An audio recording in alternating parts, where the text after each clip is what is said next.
5 লক্ষর মধ্যে আছি যার নাম খসড়া তালিকায় প্রথমে ছিল কিন্তু এখন নেই। আমার কাছে কি জুডিশিয়াল রেমেডি আছে? আমি কোথায় যেতে পারি আমার অধিকার প্রতিষ্ঠার জন্য? আমি আমি আমি একদম স্পেসিফিক্যালি বলছি, আমি সিএএ অনুসারে নাগরিকত্বের জন্য আবেদন করেছি। আমার নাম কাটা চলে গিয়েছে ভোটার তালিকা থেকে। আমি এখন আমার নাম ভোটার তালিকায় তোলার জন্য কি করতে পারি, কার কাছে যেতে পারি? হ্যাঁ, সিএ যদি অ্যাপ্লিকেশন অলরেডি জমা করে দিয়েছে, যদি কেউ করে দিয়েছে আর তার নাম কাটা গেছে, তাকে অপেক্ষা করতে হবে মিনিস্ট্রি অফ হোম অ্যাফেয়ার্স এর ডিসপোজালের অবধি। তার ততদিন সুপ্রিম কোর্টও বলে দিয়েছে, যতদিন তার সিটিজেনশিপ নিয়ে ডিসাইড হচ্ছে না, যেহেতু অ্যাপ্লিকেশন অলরেডি করে নিজে ডিক্লেয়ার করে দিয়েছে যে আমি 31 ডিসেম্বর 2014 আগে এখানে এসছি, আমি বাংলাদেশে ছিলাম, তো আর তো কিছু উপায় নেই তার।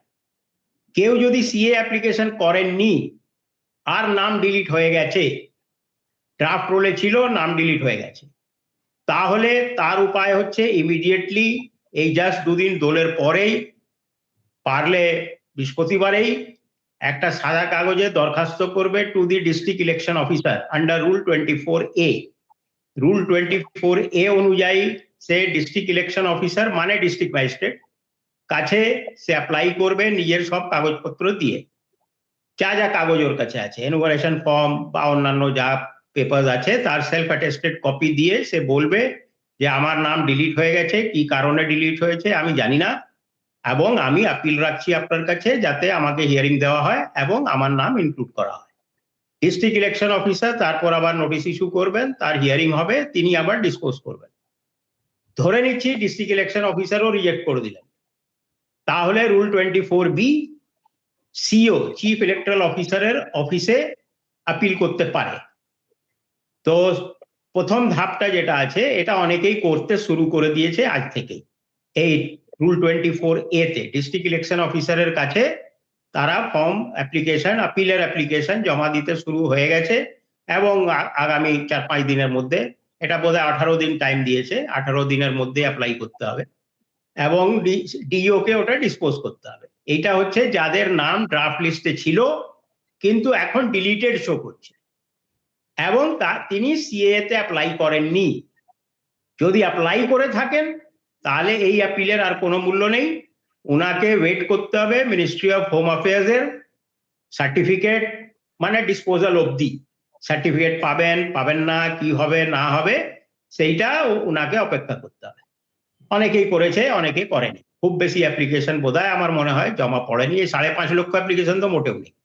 এখন একটা ডিসপেনসেশন বলছে আপনারা অ্যাপ্লাই করুন, আমরা করিয়ে দেবো, এই করে দেবো, এই শর্ট টাইমে সম্ভব নয়, এটা ইমপ্র্যাকটিক্যাল কথাবার্তা।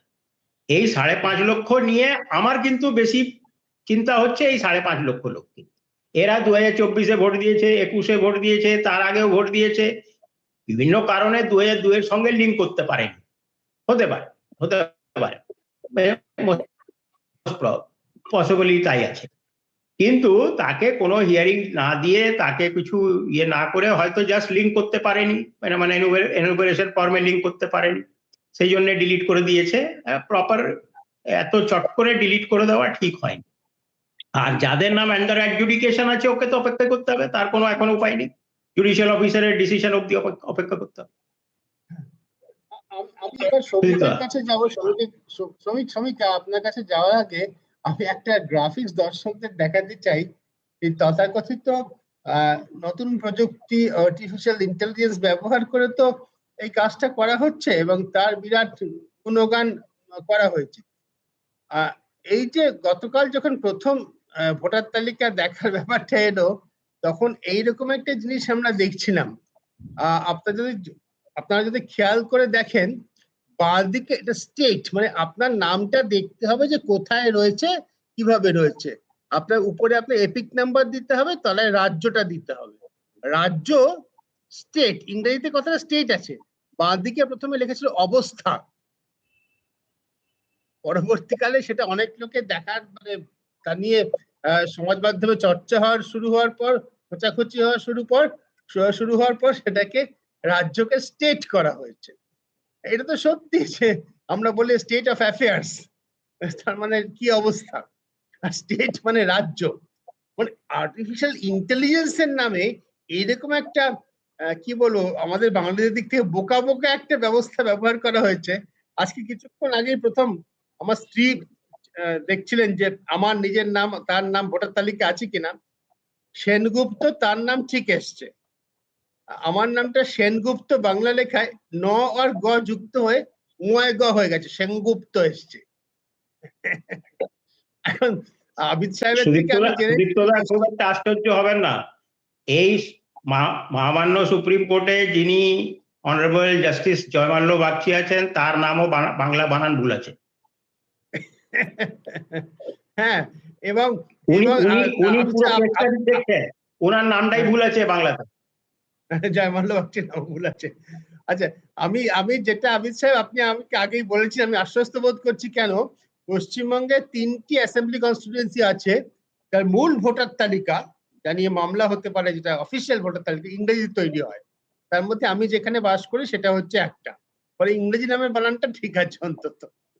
কিন্তু এই যে হচ্ছে, এই যে অদ্ভুত একটা প্রযুক্তির ব্যবহার, তারপরে সমস্ত কিছু শুদ্ধ হয়ে যাবে, দারুণ চমৎকার হয়ে যাবে, এই ভাবনা থেকে একটা অদ্ভুত ভাবে যে কাজটা করা হলো।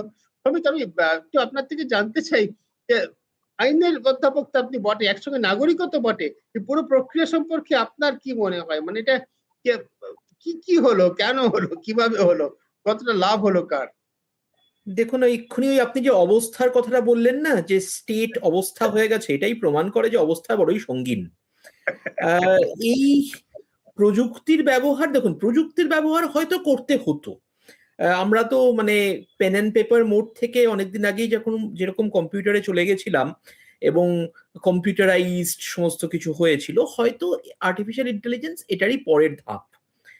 কিন্তু সমস্যাটা হচ্ছে আর্টিফিশিয়াল ইন্টেলিজেন্স তখনই ঠিক করে কাজ করবে যখন ঠিক প্রম্পট গুলো দেওয়া হবে। তো সুতরাং অনেকটাই ডিপেন্ড করে যে প্রম্পটটা দেওয়া হচ্ছে সেই প্রম্পটের যৌক্তিকতা, যথার্থতা তার উপর। এখানে নিশ্চয়ই সেটা হয়নি।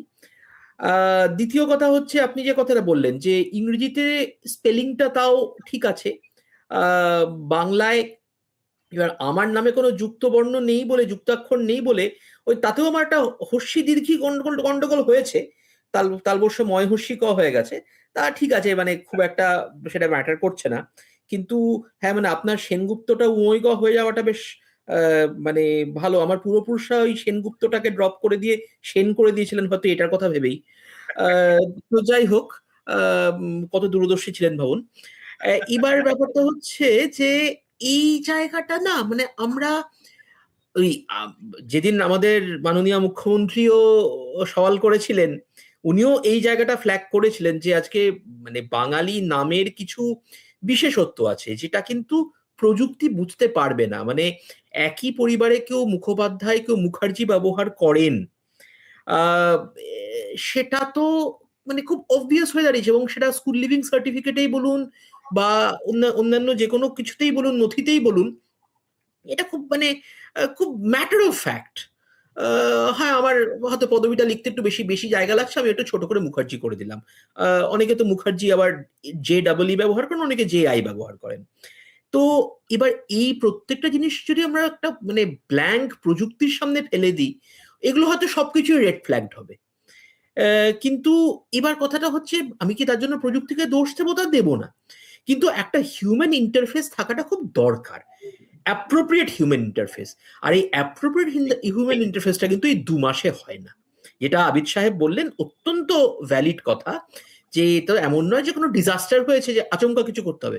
আমি তাও মানলাম কোভিড না একটা ডিজাস্টার ছিল, হঠাৎ করে হয়েছিল, এটা তো অবভিয়াস, সেটা হতে চলেছে। তাহলে আমরা এই প্রসেসটা যদি 1 বছর আগে শুরু করতাম, মানুষের হয়রানিও কম হতো, এবং হয়তো আমরা AI হয়তো ব্যবহার করতাম, কিন্তু তার সঙ্গে একটা অবজেক্টিভ হিউম্যান ইন্টারফেসও ব্যবহার করতাম।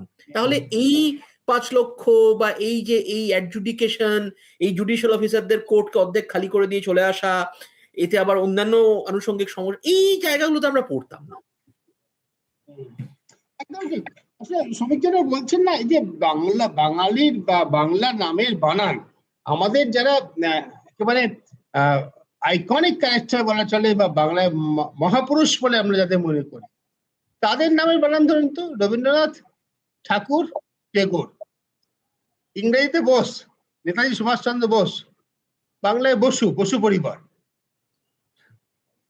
সুভাষচন্দ্র বোস পালাচ্ছেন ডক্টর শিশির বসুর সঙ্গে বা ভাইপোর সঙ্গে।